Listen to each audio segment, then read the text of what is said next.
श्री शिवाय नमस्तुभ्यम दोस्तों। पूज्य गुरु जी ने अभी अपनी कल की शिव महापुराण की कथा 11 जून 2025 बुधवार ज्येष्ठ पूर्णिमा तिथि के दिन किया जाने वाला 3 तुलसी पत्ते का एक ऐसा विशेष उपाय बताया है जो उन्होंने आज तक अपनी किसी भी कथा में नहीं बताया है। पूज्य गुरु जी ने कहा कि जब आपके हाथ तंग चल रहे हो, जब रुपए पैसे कहीं से प्राप्त ही ना हो पा रहे हो, जीवन में चारों तरफ से सिर्फ और सिर्फ परेशानियां आ गई हो, उनसे बाहर निकलने का कोई रास्ता ना दिखाई दे रहा हो, तो 11 जून 2025 बुधवार ज्येष्ठ पूर्णिमा तिथि के दिन कर लेना 3 तुलसी पत्ते वाला यह उपाय होगी। हर मनोकामना पूरी मिलेगी, सभी दोषों से मुक्ति, इतना धन आएगा कि संभाले नहीं संभलेगा।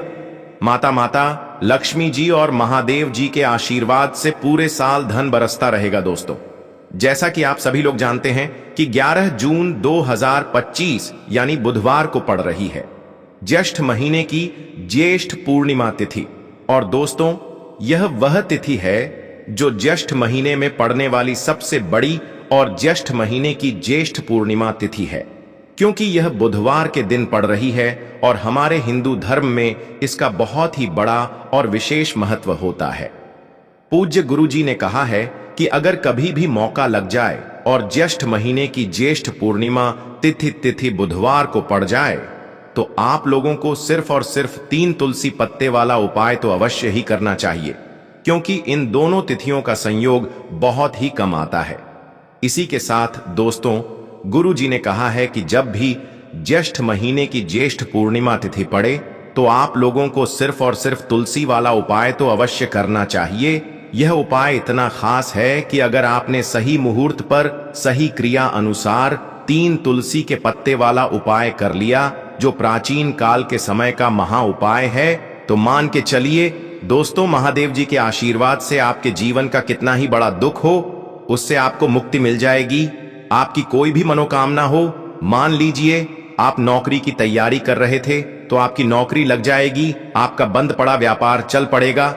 और दोस्तों, आप जिस बीमारी से आप बहुत दिनों से परेशान थे, उस बीमारी से आपको मुक्ति मिल जाएगी। आपके जीवन में धन आना शुरू हो जाएगा, आपके जीवन में धन आने के नए नए रास्ते खुल जाएंगे। और मान के चलिए दोस्तों, फिर आपको किसी भी प्रकार की परेशानी का सामना नहीं करना पड़ेगा। इसीलिए दोस्तों, 11 जून बुधवार ज्येष्ठ पूर्णिमा तिथि के दिन आप लोगों को इस वाले उपाय को जरूर कर लेना है। भले ही आपने पूरे साल भर इस उपाय को ना किया हो, पर अगर आपने इस ज्येष्ठ महीने में पड़ने वाली ज्येष्ठ पूर्णिमा तिथि के दिन अगर इस वाले उपाय को कर लिया, तो आपको इस उपाय को करने का वह फल मिलेगा जिसकी आपने कभी कल्पना भी नहीं करी होगी। इसीलिए आप लोग इस तुलसी वाले उपाय को एक बार जरूर कर लेना, ताकि आप लोगों के हाथ से यह मौका ना जा सके और आपको इस उपाय को करने का फल मिल सके। दोस्तों, यह उपाय पंडित जी ने अपनी अभी की ही शिव महापुराण की कथा में बताया है, जो इस उपाय को आज हम आपको बहुत अच्छे से समझाने वाले हैं। इस वीडियो को देखने के बाद इस उपाय को समझने के लिए आपको कोई और वीडियो को देखने की जरूरत नहीं पड़ेगी। तो दोस्तों, इस उपाय को आपको कैसे करना है, कब करना है, कहां पर करना है, और उपाय को करते समय आपको किन किन गलतियों को नहीं करना है और आपको किन किन बातों का ध्यान रखना है, ये सारी जानकारी हम आपको इस वीडियो में देंगे। तो चलिए भक्तों, उपायों को शुरू करते हैं। अगर आप भी चाहते हैं कि महादेव जी का आशीर्वाद आप पर सदैव बना रहे, तो वीडियो को लाइक करें, चैनल ज्ञान की बातें को सब्सक्राइब करें और कमेंट बॉक्स में हर हर महादेव जरूर लिखें। और अपने फायदे के लिए, गरीबी दूर करने के लिए इस वीडियो को पूरा देख कर जाना। यदि आज आपने वीडियो को बीच बीच में से देखा, काट काट कर देखा, तो जीवन में आपको कभी सफलता हासिल भी नहीं होगी। देखिए दोस्तों, यह 11 जून बुधवार ज्येष्ठ पूर्णिमा तिथि का दिन यह इतना खास होता है, इतना महत्वपूर्ण होता है, देखा गया है कभी कभी बड़े बड़े पूजा पाठ अनुष्ठान से जो मनोकामना पूर्ण नहीं होते, वह 11 जून बुधवार के दिन एक छोटे से उपाय करने से ही आपकी मनोकामना पूर्ण हो जाती है। अब हम समझते हैं इस वाले उपाय को हमें करना किस समय है। इस 3 तुलसी पत्ते वाले उपाय को हमें ज्येष्ठ महीने के बुधवार के दिन करना किस समय है। तो देखिए, इस उपाय को करने का जो समय है वह सुबह का समय है और शाम का समय भी है। अब देखिए, यहाँ पर हम मुख्य रूप से सुबह का समय नहीं बोलेंगे, क्योंकि 11 जून बुधवार ज्येष्ठ पूर्णिमा तिथि का दिन है और इस दिन प्रदोष काल के समय का बहुत महत्व होता है। बाकी अगर सुबह के समय भी करेंगे तो भी अच्छा होगा, उसमें कोई भी दिक्कत वाली बात नहीं है।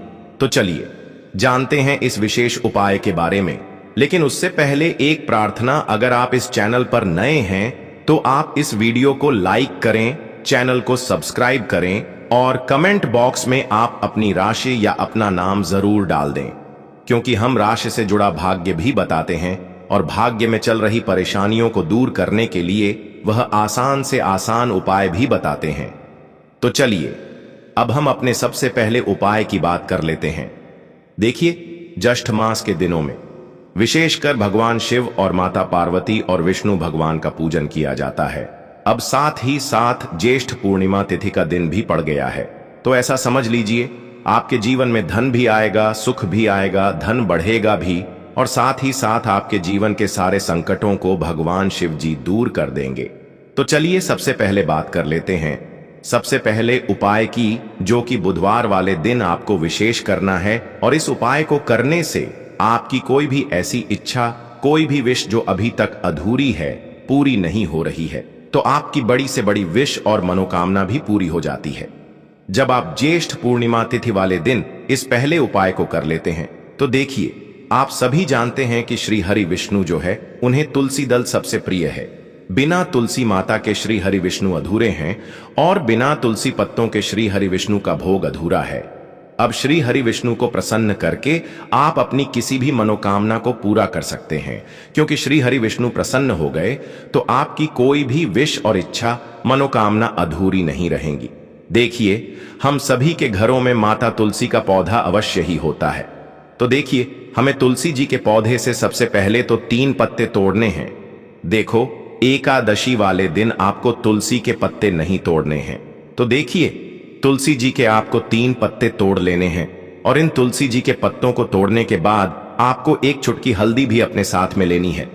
हल्दी के अंदर आपको जल मिलाकर के पेस्ट के रूप में तैयार करना है और इसी के साथ में आपको एक दीपक भी लेना होगा। दीपक आप मिट्टी का भी ले सकते हैं, आटे का भी ले सकते हैं। और इस दीपक में आपको शुद्ध घी डाल करके इसमें आपको लंबी रुई की बाती का प्रयोग करना है। देखिए दोस्तों, आपके पास है 3 तुलसी जी के पत्ते हैं।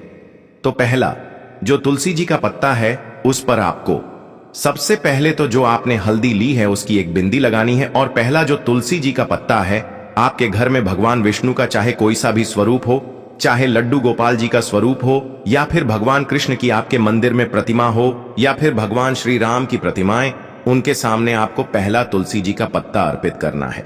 अब देखिए दोस्तों, आपके पास जो 2 तुलसी जी के पत्ते हैं और आपके पास जो एक दीपक है, इन्हें आपको लेकर के पहुंचना है अपने ही घर में तुलसी जी के पौधे के पास में। देखिए, सबसे पहले तो आपके पास जो 2 तुलसी जी के पत्ते हैं, उन पर भी आपको हल्दी की एक बिंदी लगानी है और उन दोनों ही तुलसी जी के पत्तों को आपको अपने घर में तुलसी जी के पौधे के वहां पर ही अर्पित कर देने हैं। और इस प्रकार से यह दोनों पत्ते भी तुलसी जी के पौधे के पास में अर्पित करने के बाद अंत में जो आपके पास एक लंबी बाती का दीपक है, इसे आपको तुलसी जी के पौधे के पास में ही प्रज्वलित कर देना है। जो भी व्यक्ति अपने ही घर पर इस प्रकार से तुलसी जी के 3 पत्तों का यह उपाय कर लेता है, तो उसका परिवार हमेशा खुश रहता है। उसके परिवार में कभी भी कोई भी संकट उत्पन्न नहीं होता है और यदि आपके घर में जो भी गृह क्लेश है, वह भी समाप्त होते हैं। तो इस प्रकार से यह सुंदर सा उपाय करना है। अब बात करते हैं अगले उपाय की। देखो, यदि आपके जीवन में आर्थिक संकट बहुत अधिक हो रहे हैं, धन की समस्या लगातार जीवन में बनी हुई है, 1 रुपयों को प्राप्त करने के लिए आपको बहुत अधिक मेहनत कर रहे हैं, तो आज रात्रि में सोने से पहले आपको यह एक चमत्कारी दीपक का उपाय अवश्य करना है। या फिर यदि आपका जो व्यापार है, बिजनेस है, दुकान है, वह अच्छे से नहीं चल पा रही है, तो आज रात्रि में इस विशेष दीपक का उपाय आपको अवश्य करना चाहिए। देखो दोस्तों, दीपक हमारे घर में सभी नकारात्मक शक्ति को बाहर करता है। यह उपाय आपको साल में केवल 1 बार करने का ही मौका मिलता है। देखिए, इस उपाय के लिए आपको तुलसी जी की जो सूखी लकड़ी होती है, उसे ले लेना है। देखिए दोस्तों, यदि आपके पास पुरानी तुलसी जी की लकड़ी है तो उसे आप ले सकते हैं, और यदि आपके घर में तुलसी जी जो लकड़ी है वह सूखी हुई है तो उसकी लकड़ी आप तोड़ करके इस्तेमाल कर सकते हैं। लेकिन आपको ध्यान रखना है कि सूर्यास्त से पहले पहले ही आपको यह जो तुलसी जी की लकड़ी है इससे अवश्य ही तोड़ लेना है। तो इस उपाय के लिए आपको सबसे पहले तो एक मिट्टी का दीपक लेना होगा, चाहे तो आटे का दीपक भी ले सके, क्योंकि आटे का दीपक सभी दीपक में सर्वोत्तम माना गया है। इस दीपक के अंदर आपको शुद्ध घी का प्रयोग करना होगा और इससे दीपक के अंदर आपने जो तुलसी जी की लकड़ी ली है उसे भी रख देना है। लेकिन यह जो तुलसी जी की लकड़ी है इसमें आपको चारों तरफ अच्छे से घी लगा लेना है। देखिए, गुरु जी ने बताया है कि जो तुलसी जी की लकड़ी है यदि आप उपाय करते हैं और बहुत ही शीघ्रता से जल जाती है तो इसके लिए आपको एक कार्य करना है। आपको थोड़ी सी रुई ले लेनी है और उस रुई को आपने जो तुलसी जी की लकड़ी ली है उस पर अच्छे से चारों तरफ लपेट देनी है। तुलसी जी की लकड़ी के ऊपर रुई लपेटने के बाद इसे आपको पूरा घी के अंदर डुबो लेना है। अब इसे आपको बाती के रूप में प्रयोग करना है। अब दोस्तों, इस दीपक को आपको प्रज्वलित कहां करना है? तो इस दीपक को आपको या तो भगवान विष्णु के सामने प्रज्वलित करना होगा या फिर आपको भगवान श्री राम के सामने प्रज्वलित करना होगा या फिर भगवान कृष्ण के सामने, यानी कि भगवान विष्णु के जो भी अवतार हैं उनके सामने आप यह दीपक प्रज्वलित कर सकते हैं, या फिर आप इस दीपक को माता तुलसी जी के सामने भी प्रज्वलित कर सकते हैं।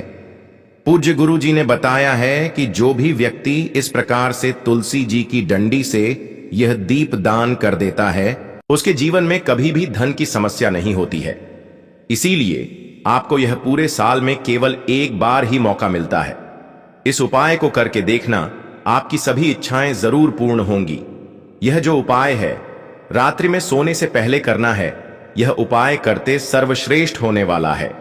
देखिए, इस उपाय के लिए आपको मात्र 5 हरे मूंग के दाने ले लेना है। देखिए, तिथि है और यह बुधवार के दिन पड़ रही है, इसीलिए आपको 5 हरे मूंग के दाने लेना है। हरे मूंग के दाने आपको साबुत लेने हैं, खंडित नहीं होने चाहिए। इस बात का ध्यान रखें।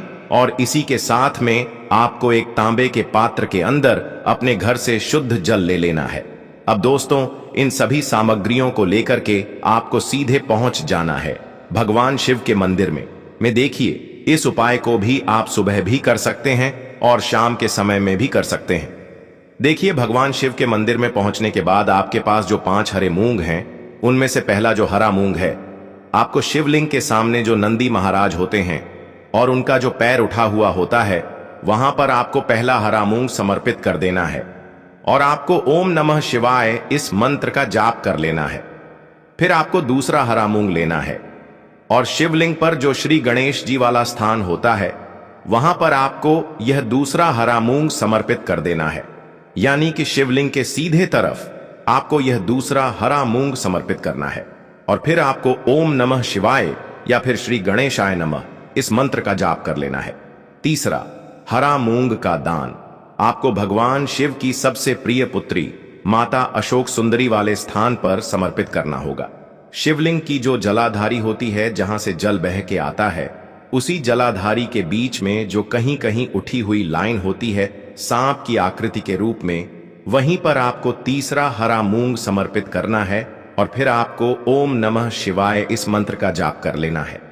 अब दोस्तों, चौथा जो हरा मूंग है उसे आपको भगवान कार्तिकेय जी का जो स्थान होता है शिवलिंग पर, वहां पर आपको यह चौथा हरा मूंग का दाना समर्पित कर देना है और आपको ओम नमः शिवाय इस मंत्र का जाप कर लेना है। अब दोस्तों, आपके पास जो 5वां और अंतिम हरा मूंग बचा हुआ है उसे आपको उसे जल के पात्र के अंदर डाल देना है और इस हरे मूंग से युक्त जल से आपको भगवान शिव के शिवलिंग का अभिषेक कर देना है। धीरे धीरे समर्पित करते जाना है और लगातार आपको शिव महापुराण के मूल मंत्र श्री शिवाय नमस्तुभ्यम इस मंत्र का जाप करते रहना है। फिर आपको शिवलिंग के सामने बैठकर, यदि आप अपने बच्चों के लिए यह उपाय कर रहे हैं, यदि आप अपने बच्चों की बुद्धि, ज्ञान और विवेक के लिए उपाय कर रहे हैं तो उसके लिए आपको प्रार्थना कर लेनी है, या फिर व्यापार में वृद्धि करने के लिए यह उपाय कर रहे हैं तो उसकी कामना करते हुए आपको प्रार्थना कर लेनी है, या फिर अपनी नौकरी के लिए कर रहे हैं, या फिर अपने इंटरव्यू के लिए, या फिर धन की प्राप्ति के लिए कर रहे हैं। जिस भी कामना के लिए आप उपाय कर रहे हैं उसे परिपूर्ण करने के लिए आपको महादेव से प्रार्थना कर लेनी है और फिर आपको वापस अपने घर आ जाना है। पूज्य गुरु जी ने कहा है कि जो भी व्यक्ति इस उपाय को कर लेता है तो यकीन मानिए आपके जीवन की जो सारे संकट, कष्ट और बाधाएं हैं वह सभी समाप्त होंगे। अब दोस्तों, हम जान लेते हैं चौथे चमत्कारी उपाय के बारे में। लेकिन यह उपाय विशेषकर उन लोगों को करना है जिनका व्यापार बिल्कुल भी ढंग से नहीं चल पा रहा है, या फिर जिनके घर में धन की परेशानी बहुत अधिक है, साथ ही साथ जिनका जो बुध ग्रह है वह कमजोर अवस्था में है, तो उन्हें यह उपाय करना चाहिए। बुध ग्रह को मजबूत करने के लिए आपको विशेषकर यह उपाय करना है। देखिए, इस उपाय के लिए आपको मात्र एक प्यारी सी बेल पत्र लेनी होगी। बेल पत्र जो है वह कहीं से भी खंडित नहीं होनी चाहिए। बेल पत्र यदि आपको प्राप्त नहीं हो पाती है तो आप भगवान शिव के शिवलिंग पर छड़ी हुई बेलपत्र को पुण्य शुद्ध जल से धोकर के उपयोग कर सकते हैं। इसी के साथ में आपको मात्र एक हरा मूंग लेना है। हरा मूंग भी आपको साबुत लेना है, खंडित नहीं होना चाहिए। और इसी के साथ में आपको एक तांबे के पात्र के अंदर शुद्ध जल लेना होगा। अब देखिए, यह तीनों सामग्री लेकर के आपको सीधे पहुंचना होगा भगवान शिव के मंदिर में। यह उपाय आप सुबह से लेकर के शाम तक किसी भी समय कर सकते हैं। देखिए, सबसे पहले तो आपके पास जो एक बेल पत्र है उससे आपकी जो भी कामना है, चाहे व्यापार से जुड़ी हो, बुद्धि ज्ञान विवेक की प्राप्ति के लिए हो, आपके घर में सुख शांति को लेकर आपकी कोई काम ना हो, जो भी आपकी कामना है उन्हें आपको बोलना है। और यह जो एक बेल पत्र है सबसे पहले तो आपको माता अशोक सुंदरी वाले स्थान पर समर्पित कर देनी है। देखें, बेल पत्र की चिकनी साइड शिवलिंग से स्पर्श रहेंगी और इसकी जो डंडी है वह आपको जलाधारी की ओर रखनी है। इस प्रकार से आपको यह जो बेल पत्र है इससे माता अशोक सुंदरी वाले स्थान पर समर्पित कर देना है। अब दोस्तों, आपके पास जो एक हरा मूंग का दाना है उससे आपको आपकी जो भी कामना है उसे बोलते हुए उस हरे मूंग दाने को आपको उसे जल पात्र के अंदर डाल देना है। अब दोस्तों, यह जो हरा मूंग युक्त जल है इसे आपको समर्पित करना है। आपकी जो भी कामना है, चाहे आपका जो व्यापार है वह अच्छे से नहीं चल पा रहा है, तो इस प्रकार से आपको कामना करनी है। और यह जो हरी मूंग से युक्त जल, इसमें से थोड़ा सा जल सबसे पहले तो आपको भगवान श्री गणेश जी वाला स्थान पर समर्पित करना है। फिर थोड़ा सा जल आपको माता अशोक सुंदरी वाले स्थान पर समर्पित करना है। और फिर जो अंत में थोड़ा सा जल और बचेगा उसे पूरा आपको भगवान शिव के शिवलिंग पर धीरे धीरे अर्पित कर देना है, श्री शिवाय नमस्तुभ्यम इस मंत्र का जाप करते हुए। तो इस प्रकार से आपको थोड़ा थोड़ा जल समर्पित करना है। थोड़ा सा जल आपको भगवान गणेश जी वाले स्थान पर, फिर माता अशोक सुंदरी वाले स्थान पर, फिर अंत में भगवान शिव के शिवलिंग पर अर्पित कर देना है। आपकी जो भी समस्या होगी वह विघ्नहर्ता आपकी समस्या को समाप्त जरूर करेंगे। अब हम बात कर लेते हैं तीसरे उपाय की के लिए आपको लेना है 11 चावल के दाने। गुरुजी ने कहा है चावल के दाने खंडित नहीं लेने हैं, बिल्कुल साबुत होने चाहिए। उसके साथ में आपको लेना है एक बेल पत्र। बेल पत्र का भी एक नियम है, अगर आपके पास बेल पत्र नहीं है तो आप शिवलिंग से उठाकर उसको पुनः शुद्ध जल से धोकर इस्तेमाल कर सकते हैं। इस प्रकार आपको बेल पत्र लेना है। इसके बाद आपको एक लोटा जल लेना है। अब यह सब सामग्री लेकर आपको जाना है महादेव के मंदिर में। देखो, अब आपको उत्तर साइड में खड़े हो जाना है और सबसे पहले आपको एक बेलपत्र अपने हाथ पर और 11 चावल दाने रखकर शिवलिंग के ऊपर अपना नाम और गोत्र बोलते हुए समर्पित कर देना है और ओम नमः शिवाय, श्री शिवाय नमस्तुभ्यम का लगातार जाप करना है। अब आपको जो एक लोटा जल साथ में लेकर आए थे उसे धीरे धीरे बेलपत्र और चावल दाने के ठीक ऊपर आपको समर्पित करते जाना है और शिव पुराण के मूल मंत्र श्री शिवाय नमस्तुभ्यम का 11 बार जाप करना है और अपनी मनोकामना बोलते जाना है। देखो, बस छोटा सा उपाय करना है, देखना एक दिन आपके सब काम बनने लग जाएंगे। गुरु जी का बहुत ही विशेष उपाय है। चलते हैं तीसरे उपाय की तरफ। आपको लेना है एक गोल बाती का दीपक। आप चाहे तो मिट्टी का ले सकते हैं या फिर घर से शुद्ध आटा मढ़कर उसका दीपक आप तैयार कर सकते हैं। इसके बाद आपको लेना है शुद्ध गाय का घी। अगर वह नहीं है तो कोई भी देसी घी इस्तेमाल कर सकते हैं, जिससे आपको दीपक प्रज्वलित करना है। देखो, अब यह सब सामग्री लेकर आपको जाना है। प्रदोष काल में आपके घर पर तुलसी जी के घेरे के पास में देखो, यह उपाय तो आपको अवश्य करना है। देखो, वहां पहुंचकर सबसे पहले वह दीपक आपको प्रज्वलित कर देना है और ओम नमो भगवते वासुदेवाय नमः का 11 बार जाप करना है। उसके बाद आपको अपने सीधे हाथ में थोड़ी हल्दी लेकर उस दीपक में अपना नाम और गोत्र बोलते हुए डाल देना है। उसके बाद माता लक्ष्मी से आपको प्रार्थना करना है कि हे महालक्ष्मी, हमारी सभी दुख तकलीफों को दूर करो। हे महादेव, हमारे सब दुख कष्टों को खत्म करो। इस भावना से आपको यह उपाय करना है। तो दोस्तों, ये थे पूज्य गुरुजी द्वारा बताए गए कुछ बहुत ही खास उपाय। अगर आपको जानकारी अच्छी लगी हो तो वीडियो लाइक करिएगा। मिलते हैं फिर एक नए वीडियो के साथ। श्री शिवाय नमस्तुभयम।